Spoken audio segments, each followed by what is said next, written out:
Welcome back to another beautiful day in Western Asia. I'm coming to you from the lovely Nakhchivan. Today we'll be continuing a bit of the reign of Darius I, and we will move into more on Persepolis. But first, let us talk a little bit about the test, the midterm coming up on this Monday. So as I said in the last lecture, no Scythians.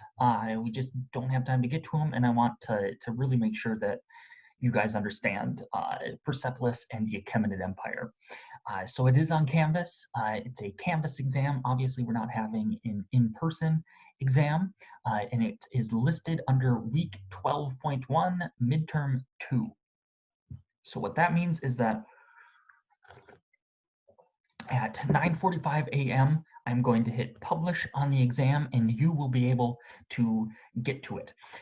So it's 3 hours is the entire chunk of time that you have. So you have the full 3 hours to spend on it, but plan to spend the standard hour and 15 minutes. So everything you'll see that on the instructions for the exam, it'll say how many minutes you should dedicate to each question.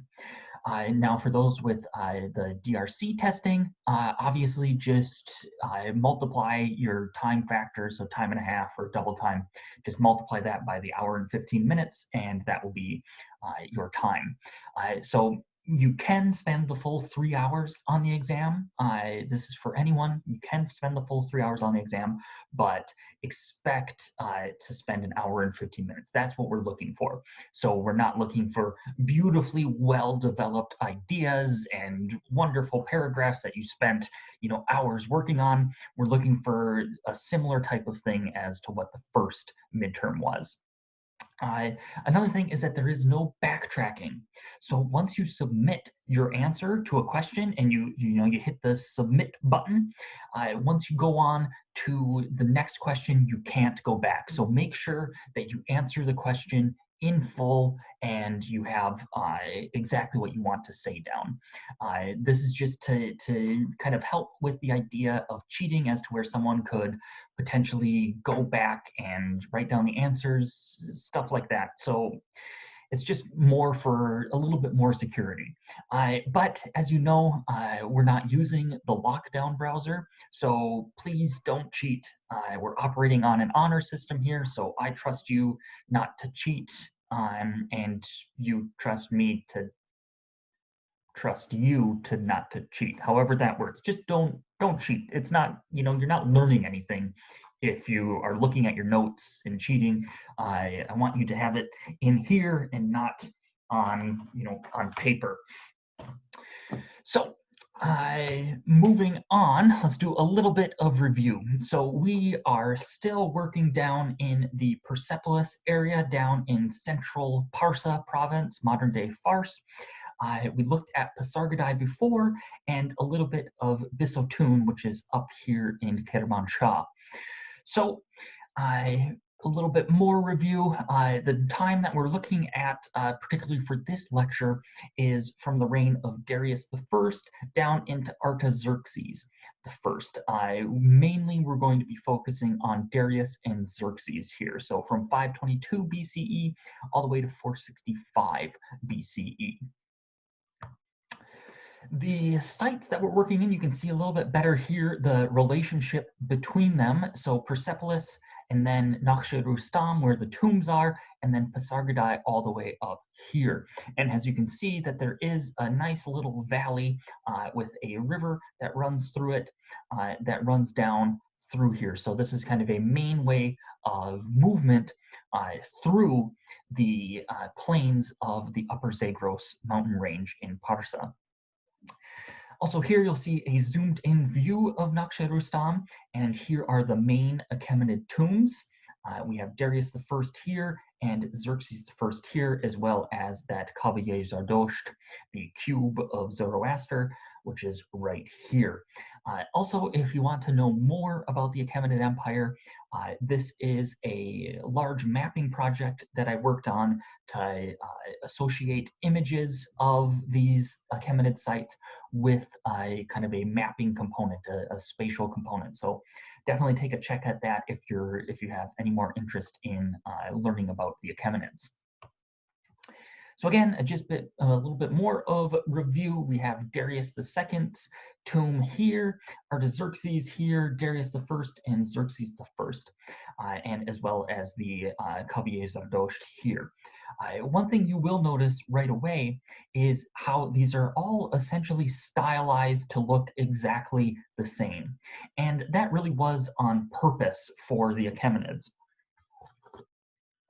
They wanted their artistic style to have a certain unity through it.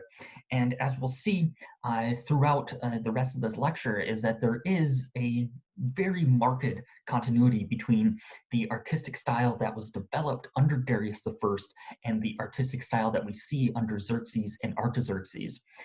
And particularly, it basically continues as exactly the same all the way into the reign of Darius III, who was the very last Achaemenid emperor. So again, just a little bit more review with a schematized plan here, with the addition of the Sasanian reliefs, of which we will get to later on in the semester. And just a bit of a sense of scale to really understand how ginormous these reliefs were. As you see this cruciform shape replicating a palace facade with the kind of Ahura Mazda scene with Darius worshiping the fire on the pillars, and the various peoples of the empire holding up that scene. As we'll see later on, this is a scene that gets basically repeated in slightly different forms at Persepolis. And one of the really fascinating things is that, as we mentioned in our very first lecture on the Achaemenids with Cyrus, is that we do see a marked similarity between these stepped platforms holding the fire altar and the Achaemenid king, and the sacred precinct at Pasargadae. So that precinct that is way up in the northwest corner of Pasargadae. So you have kind of like the Tali Talks here, that palatial fortified structure, then across the river up with those two stepped platforms. That's the sacred area or sacred precinct.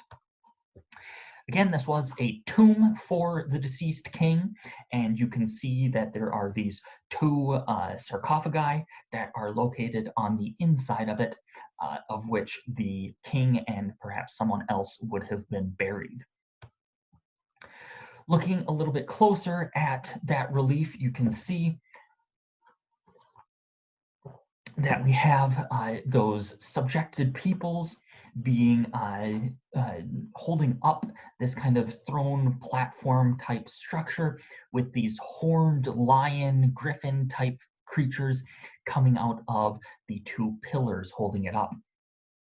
You'll also notice that we have these figures here processing in, these nobles and soldiers that are all processing in. They're repeated on the other side here, all processing in towards the main scene. You'll also see that we have lions and bulls that are across this architrave frieze here above the dental molding, and it's a very much a replication of the palace structure. Notice the very typical Achaemenid dress, something that we saw all the way at Pasargadae with their depictions. And moving on, again, you will see a little bit closer, we have a representation of a composite sun and crescent moon, again for the Achaemenids. In addition to Ahura Mazda, the sun and the moon played a very important role. We also have very typically Ionian or Greek architectural elements here with this so-called egg and dart frieze. So this is the eggs and the darts, and then this bead and reel motif, and these come very much from the Greek architectural and artistic precedent. I notice here just kind of the very different nature between this highly geometric form of the platforms and the fire altar itself, and how we have this very wavy fire that is emanating from that fire altar. And again, we see this winged disc with these two, perhaps diadem streamers coming off, with Ahura Mazda himself wearing the same robes as the Achaemenids. So kind of drawing a distinction between what is kind of the Achaemenid god and what we saw with those defeated peoples, as to where the Achaemenids have a certain type of clothing that is reflected in their god. So the god is an Achaemenid god, and kind of by proxy, the Achaemenid king is a sort of pseudo god in and of himself. And you'll see that also reflected in the hairstyle and the beard style. So very much a similarity in how the Achaemenids depicted themselves and how they depicted their god. So you could definitely kind of see this as the Renaissance depictions of Jesus as this kind of long-haired white guy, very much reflective of a European person because they saw themselves in their god. Looking a little bit closer at those soldiers, those Persian soldiers, and those defeated foes, you can see that we have a individuality within each of these soldiers, or within each of these kind of defeated peoples or peoples of the empire. And we'll see that continued later on, particularly at the reliefs on the Apadana of Persepolis. You'll also see here we have these very traditional soldiers. This one comes from the tomb of Artaxerxes II because it was the best image I could find. But as I mentioned before, the artistic, the iconographic repertoire of the Achaemenids essentially crystallized under Darius I. We don't see any sort of evolution or change in that artistic precedent throughout the reign of the Achaemenids. Again, we'll see we looked at a little bit of the columns, those volutes or scrolls that we saw on the capitals, again repeated here with an extended bead and real motif as kind of an intermediary. So very much coming from this Ionic precedent, as well as notice the interplay of text and image. Here the text is very much set apart, saying who these people were, but you'll still see that there is this idea of both the image representing a certain person and the text reinforcing that. Mm-hmm. Looking then to that inscription, you'll see these defeated enemies. This is for you to kind of see. You can compare both the text itself, so the major inscription at Naqsh Rustam, with the identification of the people. Moving then to something slightly new is this so-called Kabiye Zardosht, this cube of Zoroaster. This is something that we saw basically exactly at the reign of, sorry about that, during the reign of Cyrus at Pasargadae with that same, the Zendane Soleiman. So this one was constructed during the reign of Darius I, and it very much is basically an exact copy of what we saw at Pasargadae. And this was later used by the Sasanians, by the second king of kings, Shapur I, and the chief priest, Kerdir, to inscribe their inscription, which is a very close replica of the inscription of Darius I that is on his tomb. So we see kind of a continuity in structures, even if they weren't fully understood. There's this continuity between the Achaemenids and the Sasanians. Looking then, you can see it here from a upward angle up on the mountain itself, and you'll see just how deep it is compared to the modern ground level. So that's something that you should keep in mind when we're looking at these images of Naqsh Rustam, is that the ground level is way higher than it was at the actual time. So the reliefs would again be so high in the air. And one thing that we should remember is, as we discussed with Bisatun, is the inscription that accompanied the relief was so high up and so small that it was entirely illegible. So the same type of thing is happening here at Naqsh Rustam, is that those the inscriptions are essentially illegible and basically have their own efficacy as just existing in and of themselves. And one thing I should say is that back here, you see where the smoke is. This is where a Sasanian city of Stacher is, and just off screen, kind of as this mountain curls around, is where Persepolis, and then this way moves up towards Pasargadae through the mountain valleys. So of course, we can make a direct comparison between these two. You see these use of these blind windows that are incorporated into the structure. You can see that we have the same sort of staircase leading up a plinth, a stepped platform that holds this structure. And as I mentioned with this, the Zindane Soleiman, the door, once it was put in place, was essentially unopenable.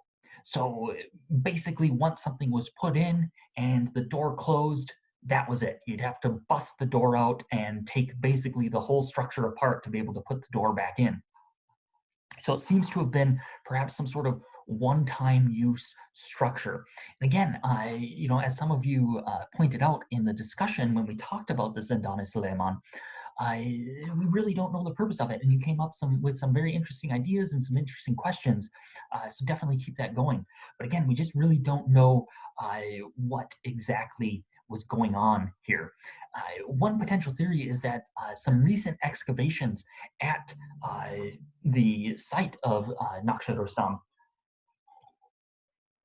showed a palace that was very similar in structure to what we saw at Pasargadae with Palace P and Palace S, that was located roughly the same distance away from this Kaaba as the Palace P and Palace S were from the Zindane Soleiman. So perhaps we're seeing something to do with the royal institution, but again, we just don't know until we find some more information. Now here is something that should seem slightly familiar. This one is a really exciting statue. This is a statue of Darius I, as we know from the inscriptions in it. It is sculpted from a single block of Egyptian greywack from Upper Egypt.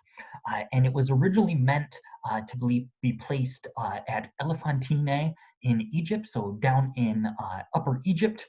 And it was brought back to Susa, that site that we've seen many a time before, by Darius's son Xerxes I, for some unknown reason. And where it was placed at Susa, there was a matching statue carved out of limestone, the local limestone, and they were basically facing each other at an entranceway.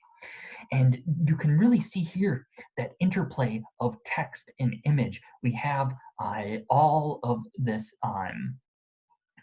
hieroglyphic text that is interplaying with cuneiform text leading down the robe and onto this belt tie here. And we see a similarity in the scabbard, the sword scabbard, the decoration of animalistic motifs on the sword scabbard, as what we saw at Persepolis in the last class.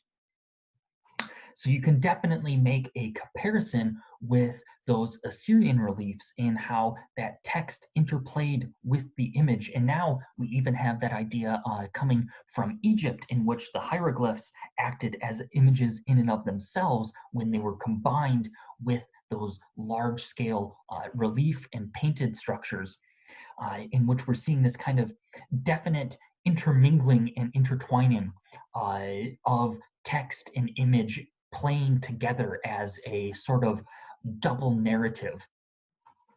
And one thing you may very well notice are some motifs that are incredibly similar. So here on the front is our famed Simatawi with the river god Hapi, his fecundity figure, and the Simatawi motif, so that unification of the lands.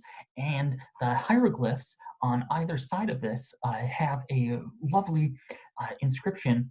And what's really fascinating here is that they take Ahura Mazda, the god of the Achaemenids, and call him Ra to speak more to those precedents that were coming in Egypt. So we're seeing a statue that was executed very much in an Achaemenid iconographic mode being interlaced with these Egyptian, both the Egyptian text and these Egyptian narrative motifs with the idea of Upper and Lower Egypt. Again, we have that idea of beautiful, that Thrasha, wonder, and Ra being equated with Ahura Mazda. And on each side of this statue, we have these cartouches with kneeling figures, and it appears on both sides of the base. And the encircling line of the cartouche is replaced by representation of city walls. So this is consistent with Egyptian precedent, and we could think of the small serex on the bottom of the palette of Narmer, or the other uses of naming cities. And notice the addition of some of these cities that are relevant to Egypt and the land surrounding Egypt. So these ones don't appear in the inscription of Darius at Naqsh-e-Rustam, but instead appear here as things specific to Egypt. And you'll see that there are some new types of clothing that are slightly Egyptianizing, but still maintain their head coverings that are consistent with what we see at Naqsh-e-Rustam and later on Persepolis. And of course, we can make a very similar comparison to what's happening at the colossal statue of Ramses II at Abu Simbel, with these sort of defeated enemies and the names of the lands that they hold or that they represent being sort of co-opted and reused in a slightly different style here on the statue base of Darius I. Moving then to Xerxes. As I hinted at earlier on in this lecture, we see a marked continuity between the architectural and artistic precedent of Darius being used in the reign of Xerxes.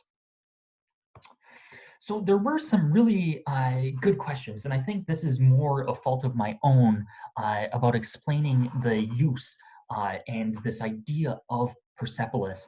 So I really want to spend a moment on these different architectural, artistic, iconographic, narrative styles that we see at Persepolis coming together to create a unified artistic narrative.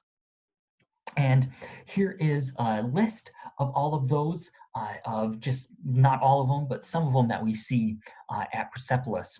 So from Persia, from the Achaemenids itself, we see the planning and the direction of the work. So the site plans itself, these structures here are very much a Achaemenid Persian style of construction. From Urartu and Eastern Anatolia, we have these blind windows being incorporated into the structures themselves, and the use of multiple terraces and platforms to increase the height of these buildings. We didn't speak about Urartu in this section of class because there just wasn't enough space for it, but you can see that some of that influence comes from here. The Urartians were conquered by the Medes, who were then conquered by the Achaemenids. So we see kind of a diffusion of that Upper Anatolian motifs being brought into the Achaemenid Empire. Ooh, next one. Egyptian motifs, we see the use of highly stylized and decorated architraves and sculptural figures that are painted quite beautifully and almost gaudy in a sense. And you see this use of that lotus-esque cavetto cornice, very much coming from Egyptian precedent. And Babylon, as we spoke about a little bit before, especially at Susa, we have these court ceremonials, so the actual how people come in and see the king, how the king purports himself. We have those. We have these decorative patterns that we see here.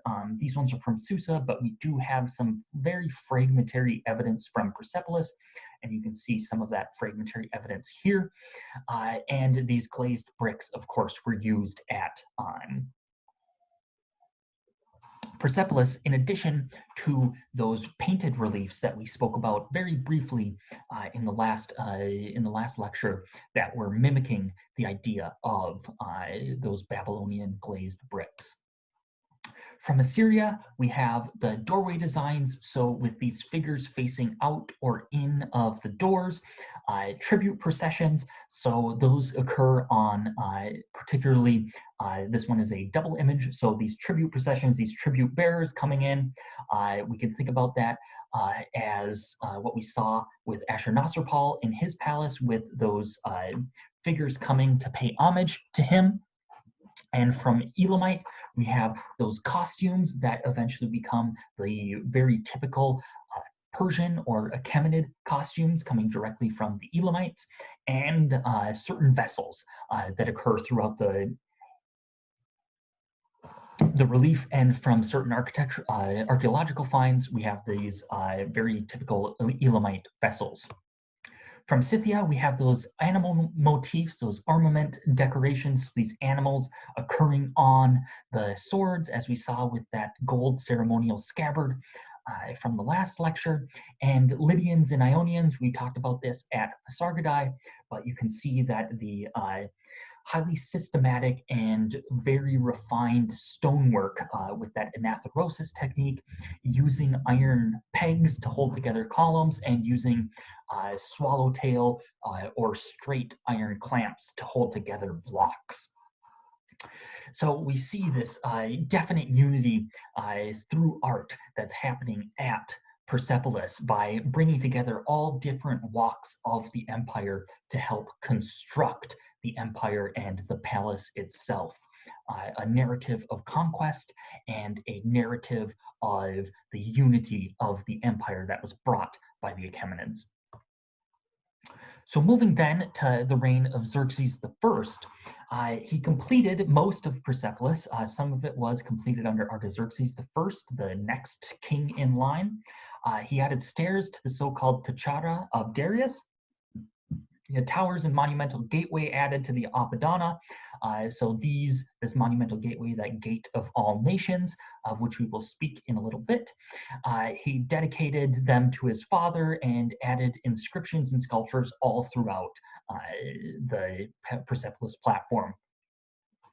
He added reliefs into his Hadish, the private palace of Xerxes, and sculptural embellishment all throughout the terrace. So adding and changing some of the sculptures to kind of basically reinforce his connection to the reign of Darius. And of course, he constructed his own tomb at Nakhshe-Rustam. And as I hinted at throughout the preceding couple of slides, is that the artistic style of the Achaemenids reached essentially its apotheosis under the reign of Darius I, and the subsequent Achaemenid kings essentially continued this same iconography until the end of the Achaemenid Empire. And in certain senses, this was thought as an originality under the Achaemenids, is that they basically were too lazy or too unartistic enough to be able to create their own this kind of evolution of art, as we see with all of these other cultures.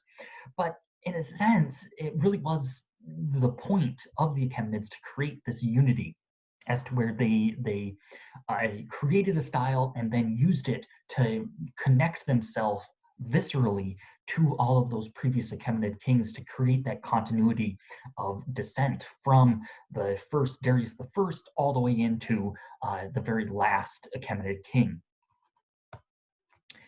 So looking a bit more at the Persepolis Terrace, we will speak today about the Apadana, this gate of all nations, or gate of lands. It has many different names. and the tripylon, as well as the throne hall or hall of 100 columns, and these all dating to the reign of Xerxes the First. So this is something for you to study. Make sure, particularly for the exam, make sure you know the names of these different structures and you can identify them with their name and their location on the site plan. So these are just some cool images for you to study. I really like this one, these so-called immortals, as you know from the movie 300, but they look very imposing and very terrifying. So something we've seen many times, time and time again, are these Lamassu figures with the human-headed winged bulls that we see here from Dur-Sharrukin. And this is, you know, a motif that definitely existed for quite some time and was, of course, replicated at Persepolis. And this is the so-called Gate of All Nations. And we see its location here as the main entrance into the Persepolis platform. That double-door stairway, of which we saw in the last lecture, leads up into this detached gatehouse, again, just like we saw at Pasargadae and Susa. This detached gatehouse that can lead you this way, which is the so-called way of the military, or this way leading into the north courtyard and the east courtyard, which are kind of subsidiaries of the main Apadana. So fronting, as one would come in, you would have these two massive bull-like figures, these Lamassu guarding the entrance, and on their opposite side, there were these other Lamassu that were facing out. And this was as I said, three ways to come in. You couldn't get up into this area here, but you could enter here, come down into the Apadana precinct, or go this way, which leads you over to the 100-column hall. Looking a little bit more at it, here are some of the different names that are attributed to the so-called Gate of Nations, Gate of All Nations, Gate of All Lands, or Gate of Lands. It has many different names to it, but you can see the style is very much kind of taking from that Assyrian precedent and being reused and reinterpreted into an Achaemenid mode. Here are just some more images of it. You can see that we have this sort of comparisoned bull-type figure here wearing its sort of slightly armor, a type of horse armor or saddle, or perhaps even a blanket placed over its back with those lovely sweeping wings, very reminiscent of the Assyrian Lamassu, and perhaps even what we're seeing from the Hittites with those Sphinx type figures, how those were highly stylized and had this lovely swirl to them. And here is just a slightly different view. And you'll also notice that we have an inscription up here that is written in Babylonian, Old Persian, and Elamite. And this is where the name comes from. I'll leave you to read the inscription because it is very much formulaic. And you can definitely compare it to the inscriptions of Darius because it essentially it almost basically replaces the name Darius with Xerxes. But here is where we get the name in bold, Gate of All Nations. And the term nations could also be interpreted as land. So that's how we have all of these different, all of these different names. The coffee isn't that good today, unfortunately. So looking then at just a couple of reconstructions of it, you can see that they were painted. There is evidence of pigment left on some of these, but unfortunately the denigration of time has chipped away most of the paint that was stuck onto these statues, but these were highly painted. So again, speaking to that Egyptian precedent with this lovely cavetto cornice that was atop these Lamassus in the gateway, and we have a lovely little imaginative reconstruction here, and I included it because it's very pretty. So then just a little bit more reminder of the layout of Persepolis. I really want you to understand the layout of Persepolis and Pasargadae and how they differ and how they are the same. So as you're studying through these, definitely make a comparison of Pasargadae and Persepolis and make sure you know where those specific structures are. So here you can see a view of it, and this is an older aerial view because sometime in the early 2000s, I believe, they added over this portion, they added this kind of covered walkway to protect some of the reliefs. So this is, if you look on Google Earth today, you'll see that covered kind of roofing structure. It's kind of ugly, but good to protect those ancient reliefs. So thinking about the Apadana, we discussed it a little bit before, and we're going to get into much more detail now. So here is the Apadana. Again, we have that hypostyle hall within the center with these columns, these porticos or porches approached by a double stair coming up to the same level. So you have stairs on the outside and stairs on the inside. And these main large towers that evidence of stairs to be able to get up to a second level are visible. Now, one thing that we should note is that you can see how we have this, we don't have these 4 blocks here, but similar to Susa, it is this porch or colonnaded portico are replaced by some subsidiary rooms that lead deeper on into the palatial structure. Here is a lovely reconstruction of it, and you can just kind of start to get a sense of scale of how absolutely enormous this was. And here you can see the tripylon or council hall, of which we will discuss in a little bit, but this really gives a good sense of scale for you to kind of understand its enormity. So here we're going to, in the coming slides, we're going to be looking at those reliefs that adorn the staircases of Persepolis and the Apadana. On the north courtyard, we have tribute bearers, so people of all the lands of which we've seen time and again at particularly at the tomb of Darius I at Naqsh-e-Rustam and in the various inscriptions of the lands that he says he's conquered. And we have the tribute bearers here, and on this side we have soldiers and Persian and Median nobles.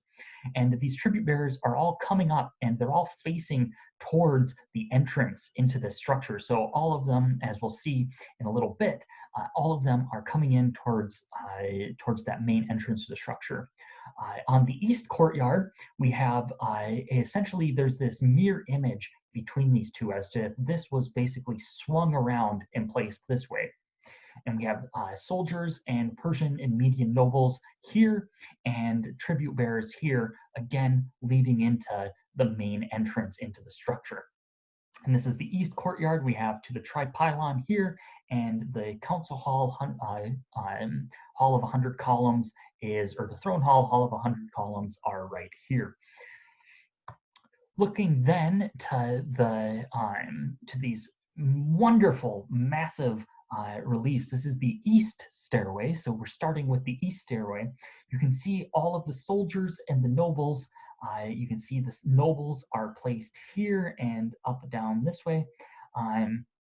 All of them are processing into the main entrance. You'll see that we have a repeat of that lion attacking a sort of zebu or zebra or horse type figure here. I don't really know for sure. It's kind of a stylized animal of which we'll see throughout. And here you have all of these tribute bearers that are separated by these tree of life motifs that all process up to that main entrance into the structure. Looking a little bit closer, this is the east stairway. So we're still on the east and the north flight. So we're on the north side where the soldiers are. and this is the west face. So not the outer stairway, but the inner stairway, that really long one. Here you can see how there is that sort of regularity, that repetition of all of these soldiers that really essentially kind of blends them all into one, and really reinforces this idea of the unity of the Persian military. You'll see that there is some differentiation in their hair. So as one kind of backs out and looks at them from afar, you see it's a very regularized, schematized scene. But only when one comes in and looks at them closely, you can start to notice those very minute differences between them. And again, these would have been brilliantly painted. There is remnants of green and blue, as well as red and some yellows pigments that have been found on these reliefs. So they were very brightly painted, and it would have really been a very much so an awe-inspiring thing to look at. Here we have some detail of those nobles. You can see they're all having a great time. They're holding hands, which is a very common theme of friendship and trust in the Achaemenid Empire and Western Asia in general. Still happens today within Iran and Iraq, as to where holding hands is a sign of great friendship. And you'll see that we have these differences. We have the Medians here, the Persians here wearing their lovely little chef's hat, and they're all kind of coming to have a good time at the palace. Here we have some of those tribute bearers. You can see each one is very individual, representing these different cultures. And this motif here, this rosette motif, taken from that from those glazed bricks in Babylon. Looking at the Lydians, so people coming all the way from the Greek lands, they have their lovely little caps here with, again, that motif. And what's really fascinating is these bracelets, which occur in this relief of the Lydians. They're bringing these gifts, so bringing wine and offerings, and nobles, horses carrying goods. So they're all bringing these offerings, and we actually have evidence dating to the Achaemenid period of those very same bracelets that were constructed out of gold and lapis lazuli that were found somewhere near Tehran in Iran. So that's really fascinating, is that we have actual archaeological evidence of a gift that could have been brought by the Lydians themselves. And continuing that processional motif, the soldiers from the exterior facade wrap around that stairway, and here we are right here. They wrap around the stairway and continue up. So it's as if they are like what we saw with the Egyptians, and how that the image itself is a sort of continued action. That's the same type of thing here, is that we have some sort of iconographic performance, this continual performance of the soldiers coming to the Achaemenid king. And here is, just for your reference, to see all of these different types of representations of these different lands that occur on the reliefs themselves. So here is an image that we saw previously. We have, this is Xerxes I enthroned with the crown prince Darius. So not Darius I, but a Darius, his son. And this was originally a central panel on the east facade. So the main panel is, which we will see later. And it was removed to the treasury under the reign of Artaxerxes I, because Darius, the crown prince, killed Xerxes I in order to gain the throne earlier. And Artaxerxes, the other son of Xerxes I, was having none of that. So he essentially removed all the images of Darius, the son of Xerxes, and replaced it with this image here. So he replaced it with Persian and Median guards, who were then flanking this central figure, blank panel, which an inscription was probably meant to go on. So essentially, he was trying to get rid of the image of the basically father killer of Darius and wanted to replace it with something else. But he saved those reliefs. There was two of them, and he saved them in order to perhaps because he didn't want to destroy the image of his father, and they were placed very carefully into the treasury. And you'll see here we have these sphinxes or Lamassu type figures guarding or making praise with their raised paws to that central winged disc reminiscent of Ahura Mazda and a similar type of iconography that we saw at Egypt. Looking then to the north staircase and the Apadana mound, you'll see that it is essentially a repeat of what we saw at the east mound, and it is very much a mirror image. So we won't discuss too much of this because these images are more for your understanding. You'll see the Tichara of Darius, that private palace in the background there, but the iconography is essentially the same. And this here, again, you'll see we have that same type of motif that was on the east staircase, and that was originally held here. And this was probably of either Xerxes or Darius enthroned, which was replaced by Artaxerxes and moved to that treasury. And that was essentially removed in order to create a continuity between the two faces. So looking then to the tripylon, and it is called the tripylon because it has three entrances. So one from the north, one from the east, and one from the south, or entrances or exits, as you could probably imagine. And it was constructed after the completion of the Apadana. So after the reign of Darius, in which the Apadana Terrace was constructed, it was added on and was roughly contemporaneous with this 100-column hall here. So it probably dates either to the reign of Xerxes I or at the latest Artaxerxes I. And here is just a satellite image of it for you to enjoy. Looking then, you see we have another motif of those soldiers who are guarding the central panel with these combat scenes between these horned figures here and the lions, again repeated here and here, again with the guards. So a very programmatized, schematized relief system with more nobles processing towards the center and into the structure. Here is just some views from the interior. You can see the remnants of the gateways, those monumental gateways. And here is a picture of, you can see in the background, that roof that I was telling you about.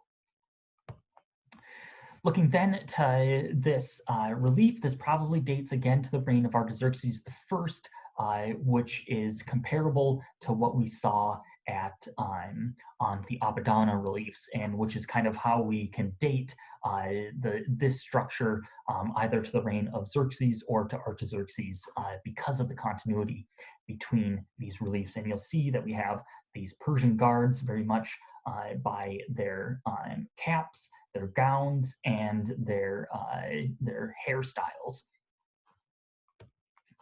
Looking then to one of the entrances, this is the eastern doorway, the eastern entrance, so between the tripylon and the 100-column hall, you'll see that we have a similar relief to those Apadana staircase panels of a king sitting on his throne with a stool and a figure behind kind of giving him obeisances or obedience on.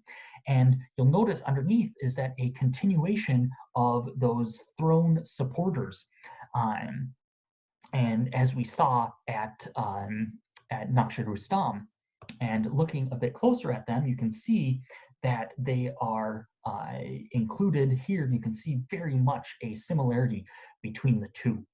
And here they're seated, the two kings, the king and the crown prince, are seated underneath this baldachin, which you can really see that brilliant fretted work to replicate a wood carving. And this was very, you can really tell that finely carved limestone that really replicates the textures of cloth and wood. It's truly incredible. And of course, you can see those repeated motifs coming from Babylonian precedent. And above, naturally, we have Ahura Mazda holding his disc of kingship in his wings and a ring here. The other door has, so this door has the entrance into the structure, so into the tripylon. Here we have the king on his throne being brought in, carried in by the subjugated lands. And here we have the king leaving with two court attendants holding a parasol above him. And here's just a sense of scale. You can see one of the excavators, one of the local workers, to give you a sense of scale. And it truly is a monumental thing. So double life scale, and also we have that hieratic scale coming in. So again, we have the king larger than his attendants, and that's something that we see definitely throughout the entirety of the structure, is that everyone is smaller than the depictions of the king. Looking then to the throne hall, or hall of 100 columns, it was constructed under the reign of Xerxes I, and it is this massive hypostyle hall that is not as not the Apadana style that we have here, but more related to some of those other hypostyle halls that we've seen before. But again, using a lot of that same iconography and artistic modes, particularly you can see here with that seated king and these guardian bull type figures. So that, again, speaking to that continuity between all of these different structures and throughout the Achaemenid Empire. And here's just a sense of scale of how giant those bulls are. It's absolutely just incredible. It's a sight to behold. Here is a view from the tomb of Artaxerxes III, so one of the later Achaemenid kings, and you can just kind of get a sense of how large it is. Here is where that bull guardian is located, and here are all of those door jambs, of which we see repeated throughout the entirety of the structure. Here's just a view inside looking to the tomb of Artaxerxes III. You can see that we have these column bases that replicate Egyptian closed lotus motifs. And what's really fascinating here is that they also have this sort of pseudo egg and dart motif coming from Ionian precedent. So there's this fusion of both Persian stylistic elements, Egyptian elements, and Greek elements all included into one. And again, these column capitals are these kind of open lotus motifs that are coming from Egyptian precedent. And you'll see that cavetto cornice, again, coming from that Egyptian precedent filtered through Ionian masonry. So looking closer at one of these door jambs, this is the northern entrance, and we have a seated king facing outward with a man doing ritual obeisance to the king, bowing and doing the traditional hand kind of over the mouth. And we have the courtiers behind. You'll notice again just how large the king is in comparison to the other figures. And of course, we have instead of defeated enemies or the defeated peoples of the empire underneath the throne, instead we have these registers of soldiers all processing into the 100-column hall. Now, of the other entrances to the other doors into the 100-column hall, we have a really fascinating use of the royal hero motif. And here on the west wall, on the north door, we have a hero combating this bird-headed monster. The south door on the west wall, we have the hero combating a lion. On the east wall, we have the north door. This hero is confronting this lion-headed horned monster. Here he's assaulting a bull. And what we're really kind of seeing here is this these use of these different mythical and real creatures that the royal hero, basically the king, fighting to show his power over the natural and the mythical world. And we discussed this a bit in the last lecture with the Darius holding on to the squirming lion, similar to what we saw with the Gilgamesh relief of him holding on to that squirming lion. Looking then to Naqsh Rustam, again, a little bit of review. Here we will look at the Xerxes the First, what's the term? Xerxes the First royal tomb, and you'll see that it is located in over here. So again, kind of not replicating the exact position of the tomb of Darius I, like Artaxerxes and Darius II do, but off on this way so it can kind of catch the setting sun, as you see here. And you'll notice very much a continuation of those same motifs that we saw on the tomb of Darius I. And some of the elements have changed slightly. So you see that this combined sun and crescent moon are in different places. They're slightly in lower relief. There isn't any inscriptions on this, which is what makes dating these tombs to certain reigns incredibly difficult, as opposed to the Darius I one, which has all of those inscriptions on it. But again, a continuity of reliefs and structures. Again, that palace facade with those dentil, egg and dart motifs, and this sort of caffetto cornice with those endorsed bowl capitals that basically replicate the Persepolis palaces.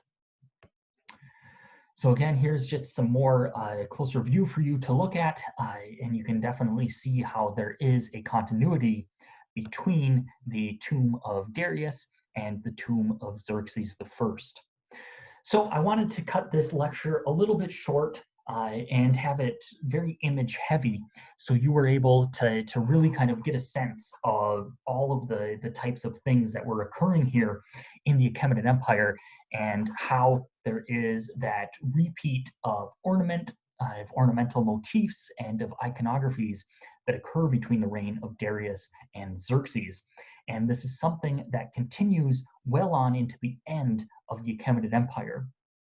Now, we really looked at a lot today, which is why I didn't want you to have to also study the Scythians for the upcoming test. So all that's going to be on it is what we talked about, what we started talking about after the first midterm. So thinking all the way back to those Tel Asmar figurines, to Jericho, Jebel Khalid, all of those, or Ain Ghazal, did we talk? I don't remember if we even talked about Jebel Khalid anyway.